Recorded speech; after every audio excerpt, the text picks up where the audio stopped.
Hello friends, this is Sanjay Barnwal.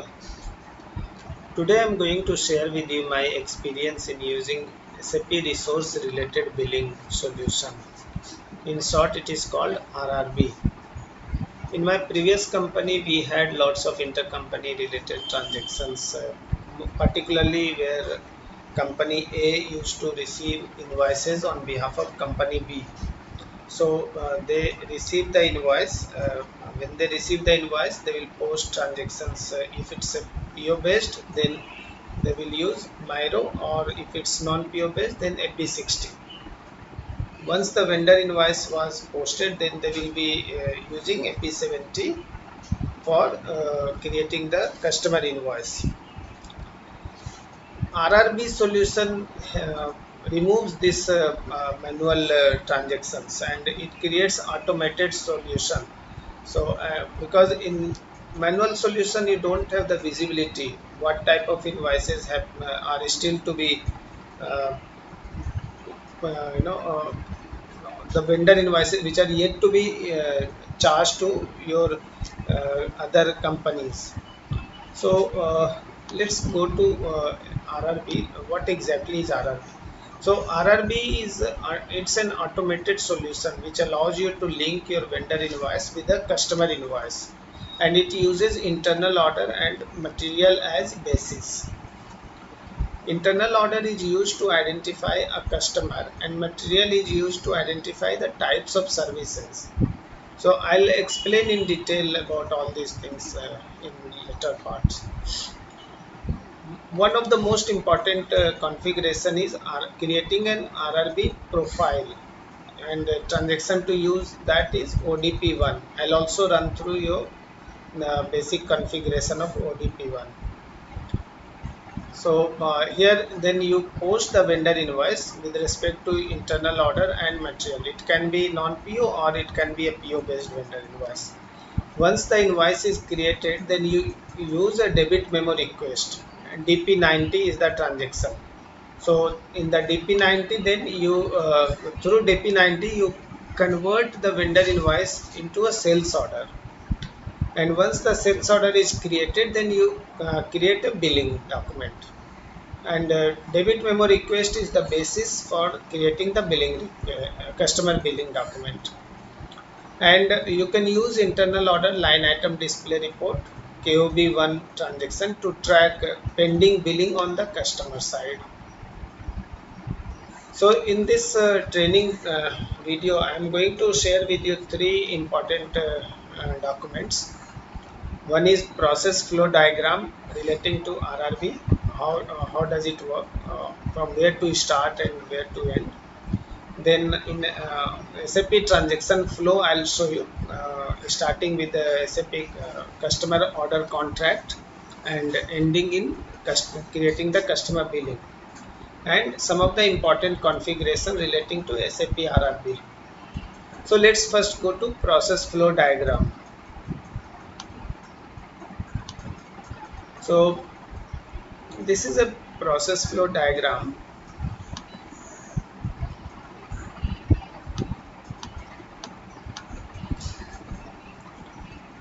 You need to create an internal order for each of your customer to whom you want to create raise the billing. Then you need to also create material master data for all types of services which you want to charge back. Then these are other things. In the background, you also need to have a SD contract. Transaction code is VA41 for a customer using material and internal order. Material used in this contract is a constant material which is configured in your RRB profile, and you use a DP90 for generating the sales order, and in the DP90 you give reference to a contract of the customer, and in DP90 then you will be able to see the pending vendor invoices which need to be billed to the customer.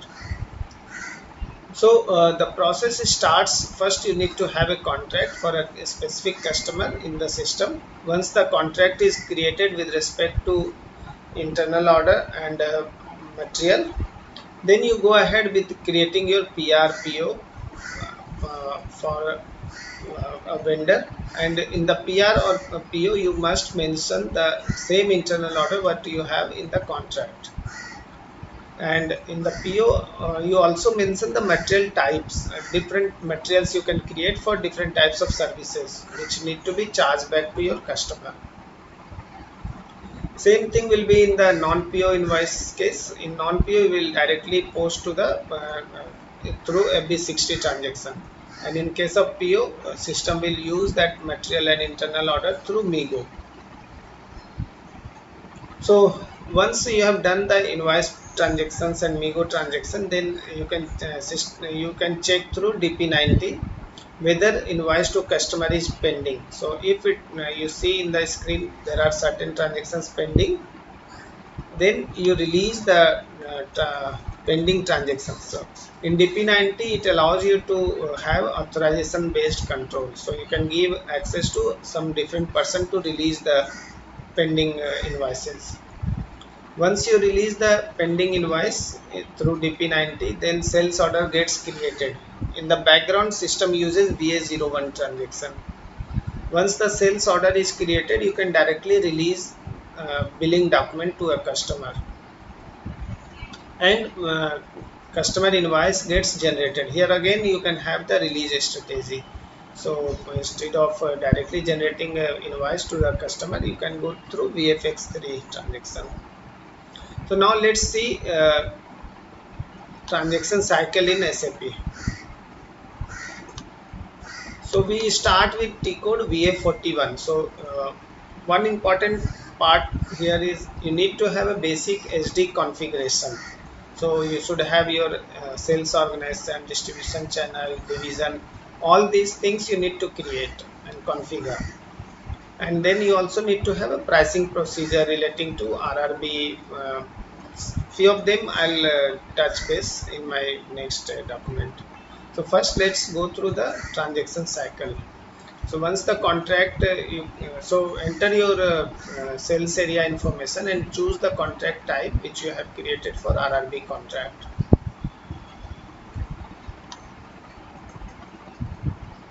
Then you enter your customer and you can give a reference to a PO number.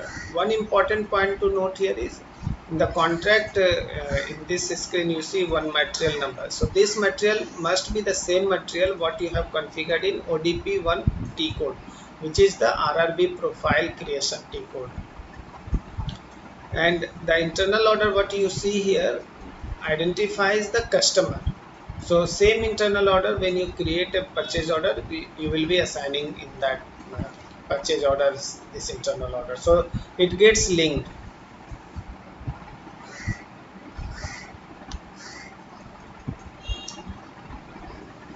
Enter a very large amount because it's just a contract. So if you expect because contract you should not be creating on a regular basis, it should be for a longer period of time, say for 1 year.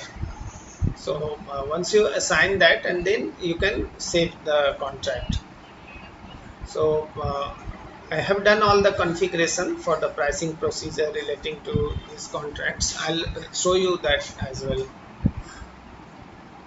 So once the contract is saved, you will get the contract number.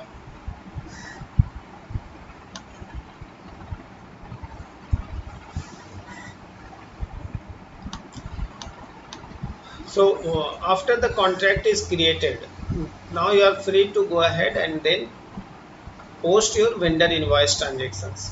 Important point here is choose the internal order what you have used in the same in the contract, same internal order you should use.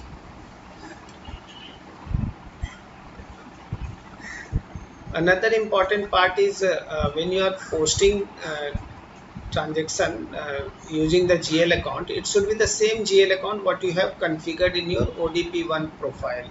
So like here I have this back chargeable cost 814,100. So this GL account I need to configure in my ODP1 RRB profile.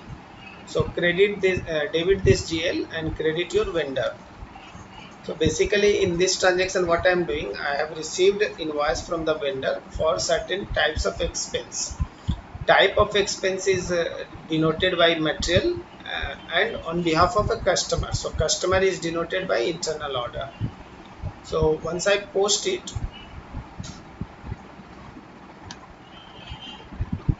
so now if I go to my internal order line item display report KOB1, I see this GL account for this internal order.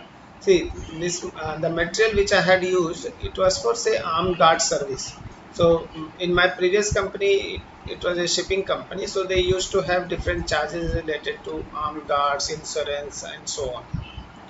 So I posted one invoice for armed guard service for $5,000 which need to be back charge to my customer.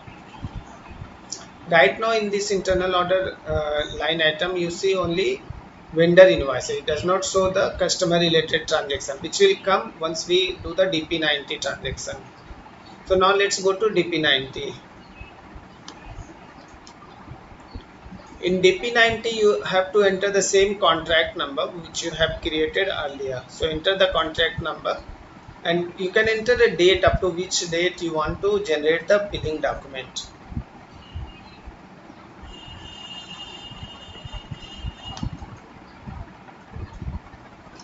So once you enter the detail and then you go to the next screen, it shows you the amount which need to be invoiced to your customer. So you see here material number against the contract, you have this material armed guard services for $5,000 amount to be billed. And one beautiful part of this DP90, it allows you to postpone amount also to be billed, or you can do a partial billing. Suppose there is some dispute, so you may not do the billing for full amount, you can do a partial amount. All these things are possible, or you can even reject the invoice.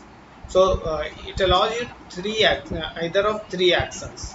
You can do the customer billing for full amount, postpone a part of the amount to be billed and invoice the remaining amount, or postpone or reject full amount to be invoiced. Either of these three actions you can take. So once you decide that okay, you want to do the full billing, so enter the select the line and click on the billing request.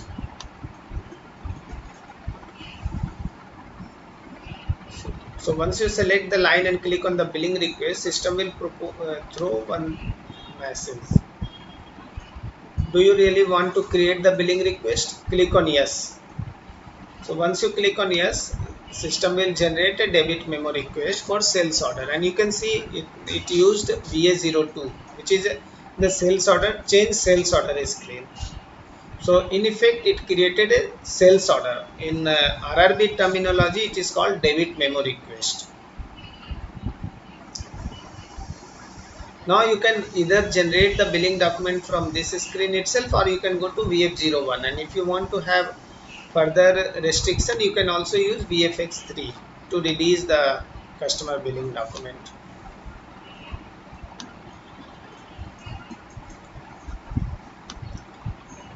See, my billing document got generated for armed guard service, and this can be printed on an invoice form also.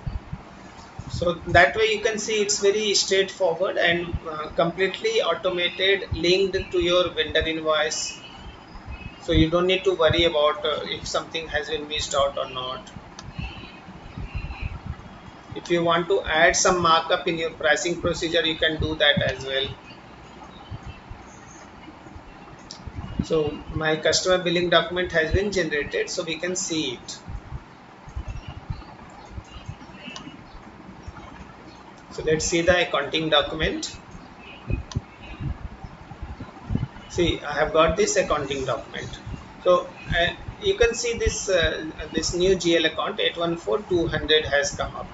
System has debited my customer and credited one GL account 814200. This GL account is configured through your VKOT code.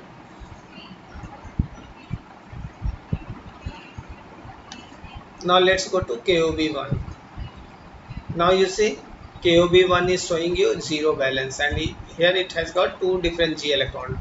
one is coming from vendor invoice and another is coming from customer invoice. So ultimately your internal order becomes 0, and this will be the proof that you have done all the invoicing to your customer. Even you can use VF43 contract document flow, and you can see how much amount has been invoiced so far against your contract value. So this will end your RRB transaction cycle. Now let's go to configuration part. So as I mentioned, there are first you need to configure your SD sales organization, distribution channel, condition types and all. So apart from that, one of the most important part in RRB is creating an RRB profile. So you have to use ODP1 transaction code, and then you select billing and result analysis. You can create a BIP profile RRB model and select this bid material. In the characteristics, you may make this material determination as mandatory. Now in the sources, you click the line and then go to the selection criteria, and there you enter, and then you go to the material determination, and here you mention the material number which you need to use in your contract. When you create the contracts, this material number needs to be mentioned always.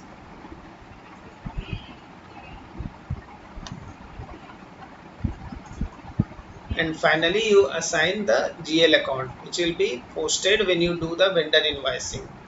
So you saw earlier 814100 was shown in your internal order. So this GL comes from this GL goes to the vendor invoice transactions.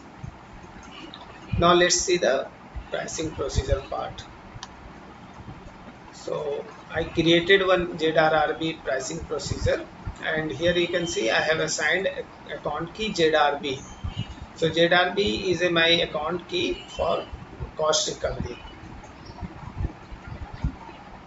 And then you assign this account key ZRB to your BKOA